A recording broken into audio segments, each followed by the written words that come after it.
اعوذ بالله من الشیطان الرجیم. بسم الله الرحمن الرحیم. عزیزان محترم، اولا در خدمت شما شهادت حضرت فاطمه زهرا سلام الله علیها را تسلیت پیش می‌کنم. امیتر در خدمت آقا امام زمان علیه السلام هم تسلیت پیش می‌کنم و امیدوارم که در این ایام مجالس از بسیار در پرزور و پرشور منعقد شده و امام بارگاه ها و مساجد مجالس برگزار شده، در مدرسه ها مجالس برگزار شده که همونطور الحمدلله مینگرنی در بسیاری از جاها مجالس منعقد میشه.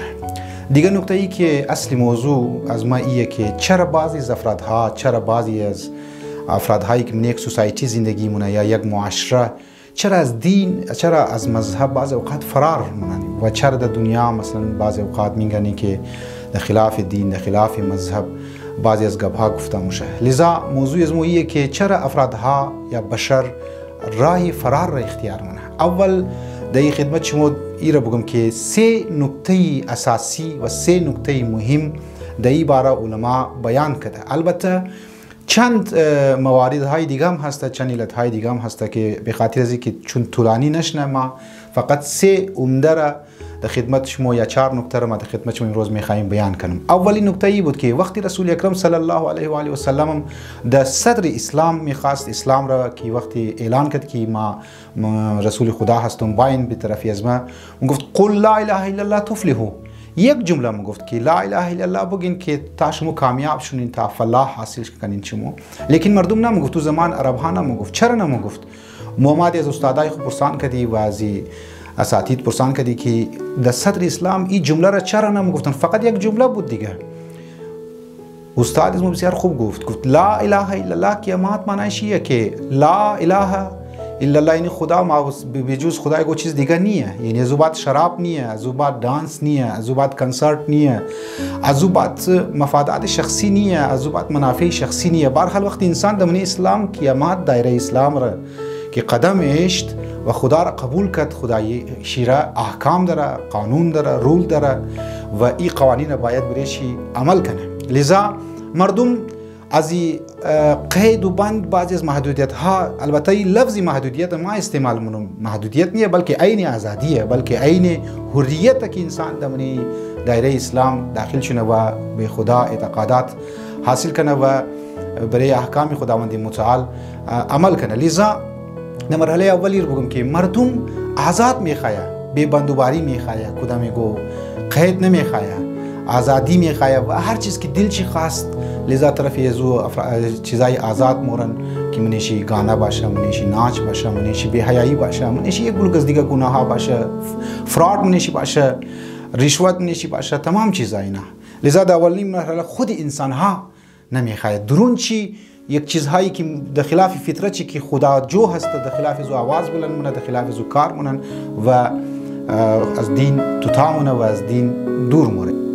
عزیزان محترم، دویمنه نکته و دویمنه عامل یا دویمنه علت یا ریزن ایه که دمنی چون که دنیای از ما امروز دنیای سوشل میدیا، دنیای میدیا، دنیای خود الکترونیک کست میدیا و بسیار ارتباطات وسیع شده و روابط بسیار زیاد شده. یک مطلب را ما میتونی در از مطلب از اینجی ما در پورا دنیا ما میتونم بیان کنم و رقب میتونم برسندم. لذا در این سوشل میدیا یک ایده که میایه مثبت نکات را و اقدارهای انسانی را پرچاو شیمونن، اونا یک طرف یک ایده مایه بسیار در منظم انداز منی معاشره ازمو، منی سوسایتی ازمو، حتی باهر از سوسایتی ازمو، یعنی باهر از پاکستان یا از دیگه جایا اینا در منظم انداز ازانی من بسیار در منظم انداز در خلاف دین، در خلاف مذهب، در خلاف اقدارهای اسلامی و اقدارهای اخلاقی اینها منظم کار مونن و شبهات ایجاد مونن، مختلف ایشوز را میگرن هایلایت مونن و در صورت پروپاگاندا، در صورت مغالطه، در صورت میس گاید مایا جوانها را از دین دور مونه و چون که از اون طرف هم متاسفانه بگی افسوس بگی جوانها اطلاعاتی کافی ندارن در سلسله دین، در سلسله احکام، در سلسله عقاید و در نظر از ما که مدیده امو افرادهای قدیمی من گفت که عقل چی برای چی میشه امو ظاهر نگاهمونه مومنگانی بعض اوقات در منیم زی سوشل میدیا یگو کس ازی بسیار از دور مایا دبره مسائل کویتا یگو انالایز مونه و انالایز خو پیش مونه، تزیه خو پیش مونه، یگو واقعه را پیش مونه، یگو تاریخی واقعه را میخواه بیان کنه. وقتی تاریخی واقعه را بیان مونن بسیاری از افرادها رو ما اینجا میگنی، حتی مذهبی‌ها، حتی بسیاری از افرادهای مذهبی و وقتی او ویدیو زور توقمونه، کلیپ زور توقمونه، بسیار متاثر میشه و اصلا خبر نداره که دمنیزی ویدیو، دمنیزی کلیپ، منیزی تاریخی واقعیت که میخواد بیان کنه او چی اهدافی منوس و چی اهدافی شوم داره و دمنیز و اهدافی شوم خو چقدر افرادها رو مایا درو خلاف دین مونه و دمزی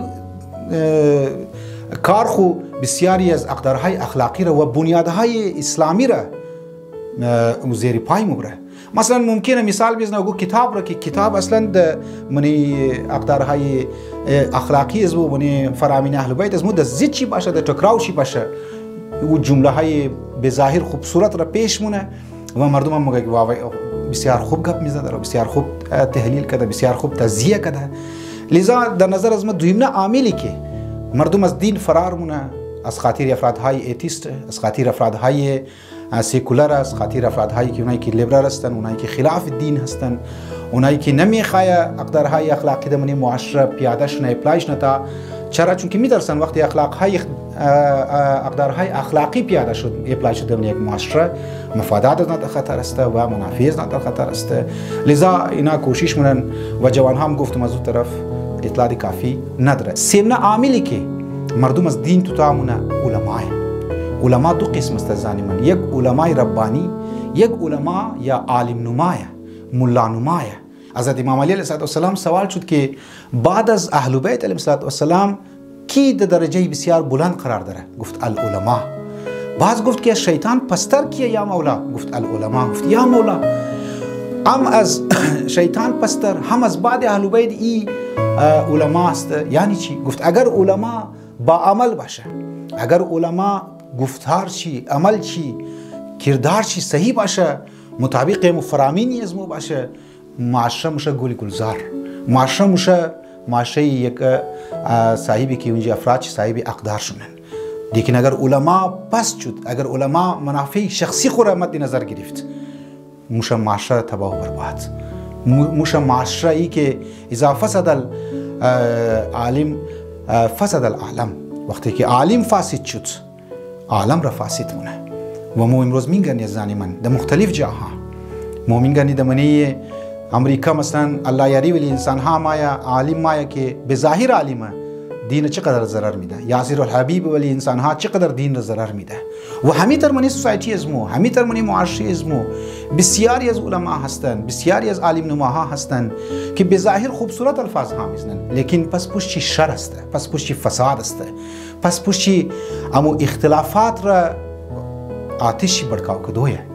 لذا سه چیز در نظر از ما سبب میشه که مردم از دین توتامونه، مردم از دین فرار مونه. چیکار کنی باید؟ بصیرت از زانی من، شعور باید، آشنایی از احکام دین خو. حضرت امام خمینی رحمت الله علیه بسیار جانانه جمله میزنه، میگه اگر ما هم گمراه شدیم شما دین را باید اله ندین، شما باید اسلام را باید اله ندین. چرا؟ چون که راه نجات همین دینه، راه نجات همین اسلام، راه نجات همین راه مستقیم اهل بیت علیهم السلام هسته. امیدوار هستم که خداوند متعال عاقبت از مو تمام از مو شما را به خیر ختم کنه و مو در راه راست بایی و وظایف خود صحیح انداز بلا کدام نظرات شخصی خو، کینهای شخصی خو و یک بلوک مسائل های مفادات شخصی خو را مد نظر غیر قطع نظر کده مو باید کار کنی، برای خدا کار کنی، خالصتا لله که است کار کنی. السلام علیکم و رحمت الله و برکاته.